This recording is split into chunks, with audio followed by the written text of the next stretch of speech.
আল্লাহ বললেন, কবরে না ঢুকলে তোমাদের এই আকাঙ্ক্ষা থামবে না, লোভ লালসা বন্ধ হবে না। হাত্তা যুরতুমুল মাকাবির, কবরে তোমাদেরকে যেতেই হবে, মরতে তোমাদেরকে হবেই। এই পৃথিবীতে কেউ থাকার জন্য আসে নাই, জোরে বলেন ঠিক কিনা?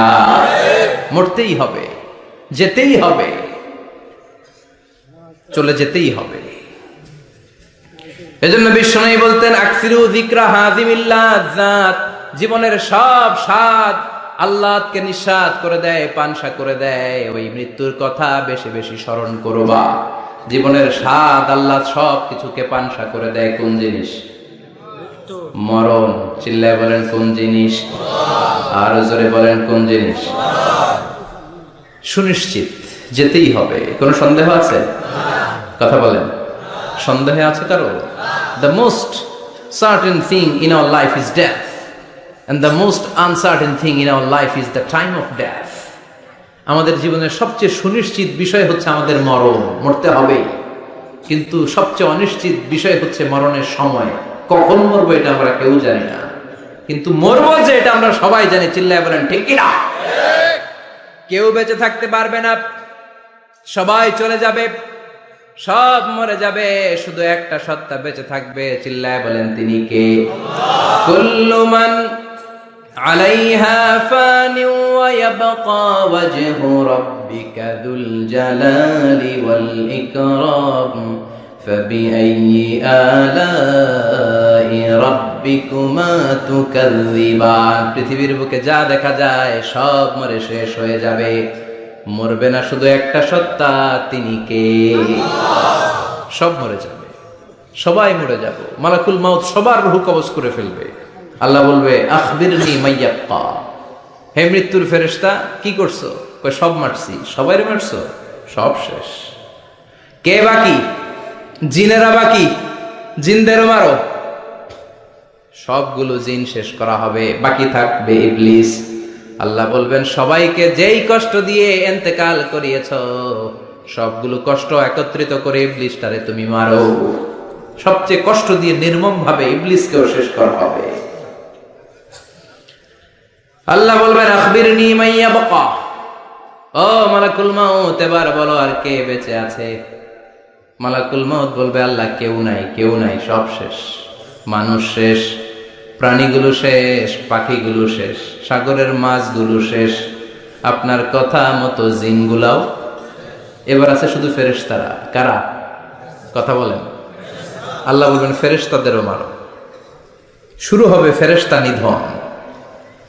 একের পর এক সব ফেরেশতার রূহ কবজ করা হবে।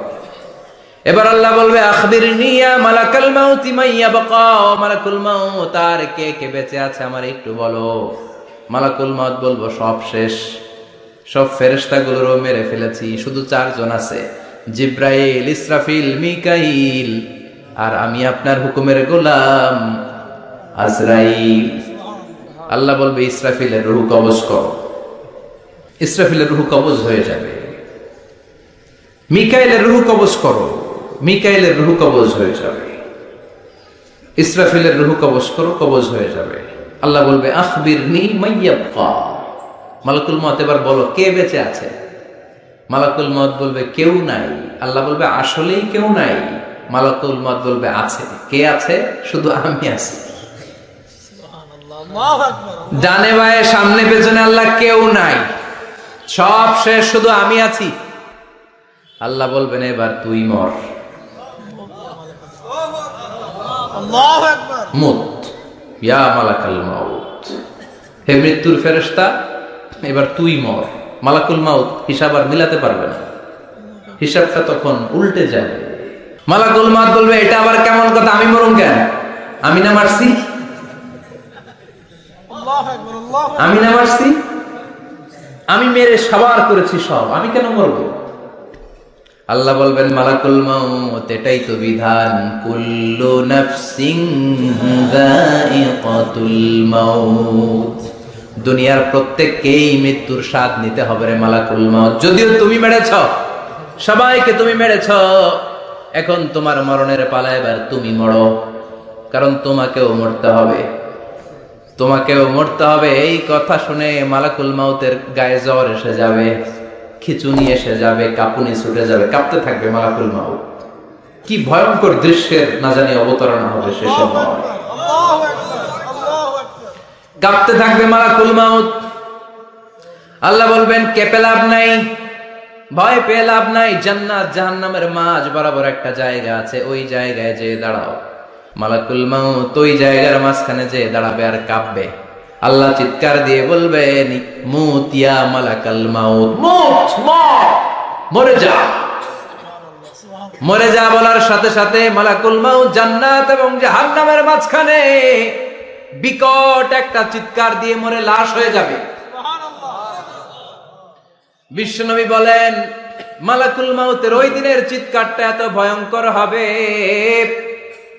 এত গগন বিদারী চিৎকার সেদিনের চিৎকারটা হবে। দুনিয়ার মানুষগুলো যদি তখনও দুনিয়ায় বেঁচে থাকতো, কিয়ামত হওয়ার জন্য আলাদা করে ইসরাফিলের সিংহায় ফুৎকার দেওয়ার আর দরকার হতো না। মালাকুল মাউতের এই চিৎকার শুনে কানের পর্দা ফেটে দুনিয়ার সব মানুষগুলো তখনই মরে যেত। এত ভয়ঙ্কর চিৎকার হবে। মালাকুল মাউত শেষ, এবার সামনে পেছনে ডানে বায়ে উপরে নিচে কেউ নাই, একজন ছাড়া, তিনি কে? আল্লাহ সেদিন হুঙ্কার দিবেন। আল্লাহ বলবেন পৃথিবীর বড় বড় প্রধানমন্ত্রীরা কোথায়, প্রেসিডেন্টরা কোথায়, আইনাল মুলুক, যারা ক্ষমতার দাপট দেখিয়েছে তারা আজকে কোথায়? আইনাল বিহার, সাগরগুলো কোথায়? আইনাল আনহার, নদীগুলো কোথায়? নীল নদ, মিসিসিপি, মিসৌরি নদ, গঙ্গা নদ, এই নদীগুলো কোথায়? নদগুলো কোথায়? আইনাল আশজার, বড় বড় বট গাছগুলো কোথায়? আইনাল জাবাবেরা, আইনাল মুলুক, অত্যাচারের স্টিম রোলার যারা আমার মুমিন বান্দাদের উপর চালিয়েছে, ওই বেয়াদব গাদ্দার মুনাফিক গুলো কোথায়? ডানে বায়ে কেউ নাই, আল্লাহ একাই হুঙ্কার দিবেন। হুঙ্কার ছেড়ে তিনি বলবেন লিমানিল মুলকুল ইয়াউম, লিমানিল মুলকুল ইয়াউম, who belongs the kingdom today. আজকে ক্ষমতা কার? চিৎকার করে বলেন আজকে ক্ষমতা কার? আল্লাহ নিজেই উত্তরে দিবেন লিমানিল মুলকুল ইয়াউমা লিল্লাহিল ওয়াহিদিল কাহ্হার। আজকে ক্ষমতার মালিক মহাবিশ্বের কেউ নয়, ক্ষমতার মালিক হলেন একজন, তিনি কে? কেউ থাকবে না, সব চলে যাবে, একজন ছাড়া, তিনি কে? এজন্য আল্লাহ বললেন আলহাকুমুত তাকাসুরু হাত্তা যুরতুমুল মাকাবির। দুনিয়ার লোভ লালসা তোমাদেরকে মোহাচ্ছন্ন করে রেখেছে, এই মোহ কোনোদিন তোমাদের কাটবে না। হাত্তা যুরতুমুল মাকাবির, যতদিন না কবরে ঢুকবা। চিল্লায় বলেন ঠিক কিনা? এজন্য বিশ্বনবী বলতেন কবর হলো জাহান্নামের প্রথম স্টেশন, কবর হলো আখিরাতের প্রথম স্টেশন। কবরের এই স্টেশনে যদি মাফ পাওয়া যায়, সামনে যতগুলো স্টেশন পার হতে হবে সবগুলারে সহজ করে দিবে কে? আর কবরের স্টেশনে যদি গন্ডগোল লাগে, সামনে আরো গন্ডগোল আছে না নাই? বেশি না কম? এজন্য বিশ্বনবী বলতেন আল কবর ইম্মা রাউদাতুম মিন রিয়াদিল জান্নাহ আও হুফরাতুম মিন হুফারিন নার। কবর হয়তো কারো জন্য জান্নাতের বাগান, কিংবা কারো জন্য জাহান্নামের গর্ত। আমরা আল্লাহর কাছে দোয়া করি, আল্লাহ আমাদের সকলের কবর গুলোরে জান্নাতের বাগান বানিয়ে দাও। এজন্য বিশ্বনবী সব সময় দোয়া করতেন আল্লাহুম্মা ইন্না নাউযু বিকা মিন আযাবিল কবর। ও আল্লাহ, কবরের আযাব থেকে তুমি আমাদের বাঁচাও, পড়ে না আমিন। বিশ্বনবী বলতেন আমি দেখেছি কবরের মধ্যে তোমাদেরকে প্রশ্ন করা হবে, কবরে তোমাদের পরীক্ষা নেওয়া হবে। পুরো দুনিয়াটাই যেমনি পরীক্ষা, আখিরাতের প্রথম স্টেশন কবরেও পরীক্ষা আছে না নাই? প্রশ্ন আছে না নাই? কয়টা? জোরে বলেন। মুমিনদের জন্য 4টা, কাফিরদের জন্য 3টা। ভালো করে জানেন, চিল্লায় বলেন মুমিনদের জন্য কয়টা? কাফিরদের কয়টা? প্রশ্নপত্র ফাঁস করে দিছে কে? কথা কম। এরপরও যদি ফেল করি, দোষ কার? দোষ আমাদের, আমাদের দোষ। কবর দেওয়ার পরে 40 কদম যখন আত্মীয়রা চলে যায়, 2জন ফেরেশতা আসবে, বসাবে। এই ঘটনাটা আমারও ঘটবে, আপনারও ঘটবে, বিশ্বাস হয়? প্রস্তুত আছেন তো?